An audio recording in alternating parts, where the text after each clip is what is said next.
हे वेड्याच्या पानाचं झाड आहे, नागिनीच्या पानाचं झाड आहे. तर याला आहे ना खूप मोठे मोठे पानं येतात. मला आता तोडावं लागेल सगळं. मी काही एवढं होऊन देत नाही, लगेच काढून घेते, कारण मग गर्दीमध्ये आतमध्ये भीती वाटते. तर झाड मोकळंच असतं. आता याला 1,000-1,500 पानं निघतील असे. तर ते काढून घेणार आहेत आता मी. हे बघा, तर विकत घ्यायला लागलं तर एक पानं 2, 3, 4 जसं त्यांचं असेल पान तसं ते सांगतात, देवाला पण घ्यायचं असल्यावरती. तर वरती मोळ होतं, आता मोळ काही दिसत नाही आहे. हे याच्यापेक्षा पण मोठं होतं पान. हे बघा, मी तुम्हाला दाखवते. हे एवढं मोठं पान होतं, याच्यापेक्षा पण मोठं होतं.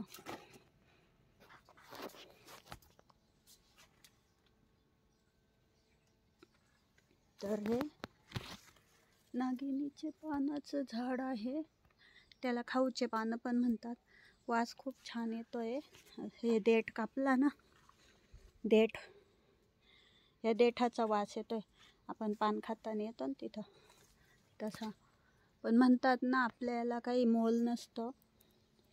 मग ते आपण स्वतः असो, स्वतःच्या माणसांना आपण असतो, आपल्याला पण मोल एवढं कोण नाही भाव देत. हे एवढं पाणी आपण तोडू आता. हे तसं हे एवढं सुंदर झाड आहे. हे बघा किती मोठं पान आहे. ऊन पडलं आहे. मिरची आहे, आमच्या इथं मिरचीचं पण झाड आहे. हे बघा, मिरच्या आल्या. मी विकत आणल्या होत्या ना, म्हणून मग मी तोडल्या नाही. हे सगळं झाड भरलेलं आहे. हे भरलेलं आहे झाड. ती मी वरती काकूकडं गेलेली ना, माझ्या जावेकडं, तर त्यांनी ट्रे आणला होता मिरचीच्या झाडांचा, रोपं छोटे छोटे. तर मी 2 उचलून आणलेले आणि लावून दिले. तर आता ही लाल पण आली. तर अशा मिरच्या आलेल्या आहेत. तर मी आता जाताना तोडून घेऊन जाईल. हे गवती चहा आहे, तो पार पिवळा पडला आहे, कारण ही पाण्याची नळी आहे ना, गावातून आलेली आहे सरकारी. तर ती तिथं टाकलेली पिवळी पडली, वरून पाऊस पण चालू होता. हे आळूचे पानं आहे. आता आळूचे पानं आणि नागिनीचे पानं, हे दोन्ही पानं सारखे सारखे झालेले आहेत. आळूचं झाड आहे, ते पण लावलं आहे. आणि हे अननस आहे, अननस लावलेलं आहे. गवत झालं आता, आम्ही इकडं नसतो ना जास्त, म्हणून मग हे सफरचंदाचं झाड आहे, मागे दाखवलेलं. ही हळद आहे, पिवळी हळद आहे. हे बटाटा आहे, बटाटा आहे. हे बटाटे लावलेले. हे गुलाबाचं झाड आहे.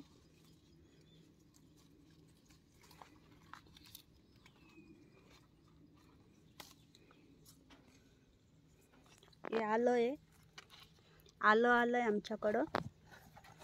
हे बघा, आम्ही इथं नसतो तरी पण मी सगळे झाडं लावून ठेवलेले.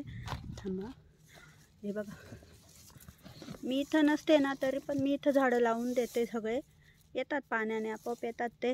फक्त ते मातीचा आणि बीजाचा संबंध यायला पाहिजे, किंवा कंद असतो ना, मग ते बटाटा असेल किंवा मग आलं असेल किंवा हळद असेल, त्याचा मातीचा संबंध यायला पाहिजे. हे आंब्याचं झाड आहे, आता काही आंबे नाही आहेत. ही नारळ आहे. सोयाबीन आहे ही, मगाशी आपण वरून बघितलेली. आता आपण खाली आलेलो आहे. 2-3 दिवस आहे ना पाऊस होता थोडा थोडा, आता पण चालू आहे. पण आता आहे ना ऊन पडलंय, त्याच्यामुळे बरं वाटतंय. ते दोन्ही वावरांमध्ये सोयाबीन आहे. हे आहे ना रामफळाचं झाड आहे. मला टाईम नाही आहे, नाही तर मग मी हे काढून आहे ना दुसरीकडे लावणार आहे. आणि मला म्हणजे विश्वास आहे की ती येईल, कारण मी लावलेलं सगळे झाडं येतात.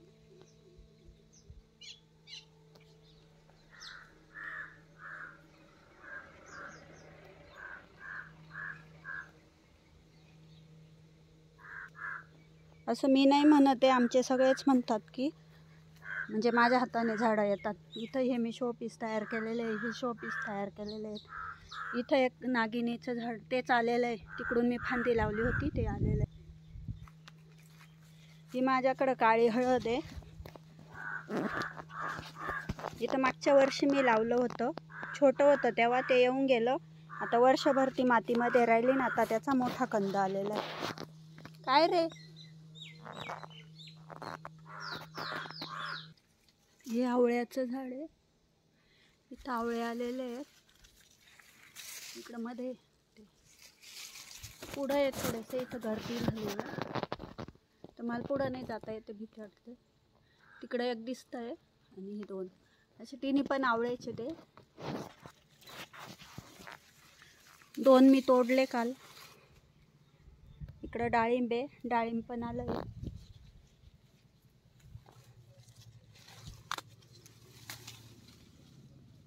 डाळिंब आलं आहे.